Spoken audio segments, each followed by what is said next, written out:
Selamat pagi Bapak Ibu Saudara sekalian. Selamat datang dalam acara Sarapan Sabda bersama saya Pak Saparman.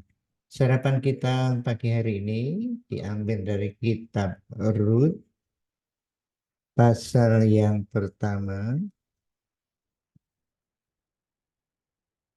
ayat yang kelima dan keenam. Ini cerita yang menyedihkan. Mari kita baca.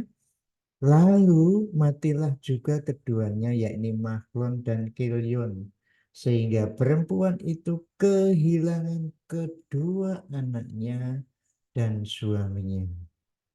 Kemudian berkemaslah ia dengan kedua menantunya dan ia pulang dari daerah Moab. Sebab di daerah Moab ia mendengar bahwa Tuhan telah memperhatikan umatnya dan memberikan makanan kepada mereka. Bapak Ibu Saudara sekalian, ini jelas sekali bahwa berdasarkan ayat-ayat ini, Tuhan memelihara umatnya Israel itu dengan memberi makan. Berarti di masa lalu pada waktu kelaparan itu adalah betul dalam setiap kelaparan dan diceritakan dalam kitab Hakim-Hakim secara khusus itu adalah karena dosa Israel. Rupanya bangsa Israel secara nasional mungkin bertobat sehingga terjadilah pemeliharaan Tuhan dengan Tuhan memberi makan dan dikatakan di situ Tuhan telah memperhatikan umatnya. Nah, inilah nanti dalam kisah selanjutnya bahwa kelaparan sudah tidak ada lagi, mulai ada panen. Tetapi kalau kita lihat ini bagi Naomi itu sesudah 10 tahun menderita, baru dia ingat Tuhan memperhatikan umatnya. Lalu berkemaslah mereka kembali ke negeri yang telah diberikan Tuhan kepadanya. Tanah airnya, negeri perjanjian. Bapak Ibu Saudara sekalian yang dikasih Tuhan Yesus, kita bersyukur bahwa Naomi akhirnya ingat bahwa Tuhan memelihara.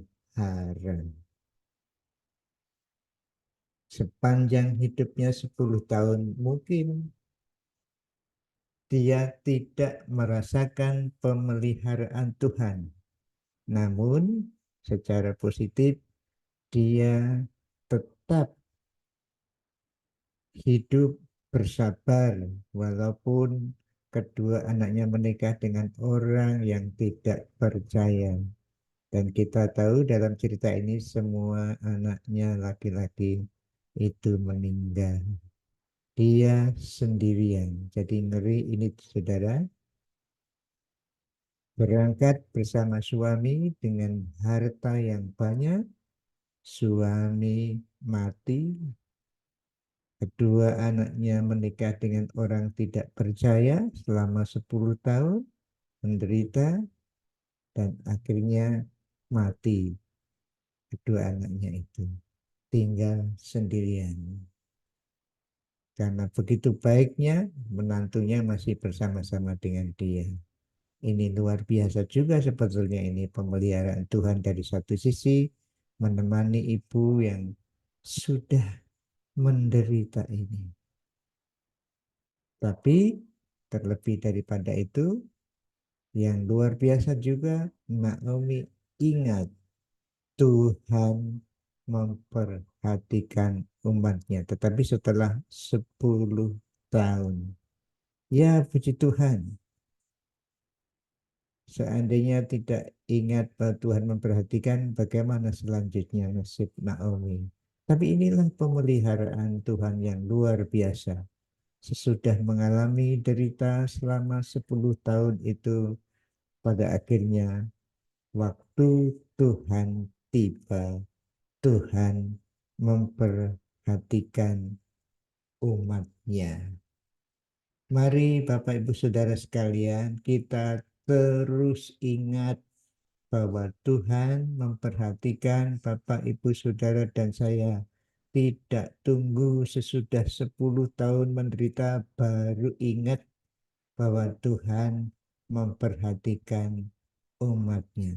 Tuhan selalu memperhatikan umatnya dengan cara yang bermacam-macam. Tidak harus enak terus. Perhatian Tuhan mungkin diberi penderitaan dalam arti untuk mendisiplin kita supaya kita hidup menurut kehendaknya, supaya hidup lurus menurut jalan yang telah diberikan Tuhan kepada kita. Mungkin tidak selalu lancar, tidak jalannya tidak lurus, mungkin ada lika-liku, tetapi itulah cara Tuhan mengajar kita. Marilah kita terus percaya bahwa Tuhan selalu memperhatikan kita. Hari ini secara khusus mungkin Bapak Ibu Saudara ada masalah. Tapi ingat, Tuhan memperhatikan umatnya. Mari kita berdoa supaya sadar sesadar-sadarnya apapun yang terjadi, Tuhan memperhatikan kita. Mari kita berdoa. Tuhan, terima kasih Engkau selalu memperhatikan kami. Mohon maaf kami kalau perhatianmu tidak kami rasakan. Tetapi kiranya hari ini Tuhan, kami sadar dan merasakan betapa baiknya Engkau, karena Engkau selalu memperhatikan umatnya. Terima kasih hari ini. Biarlah pada waktu kami menghadapi masalah kami ingat Engkau memperhatikan kami. Dalam nama Tuhan Yesus. Amin. Selamat beraktivitas Bapak Ibu Saudara sekalian. Tuhan Yesus memberkati Bapak Ibu Saudara dan saya. Amin.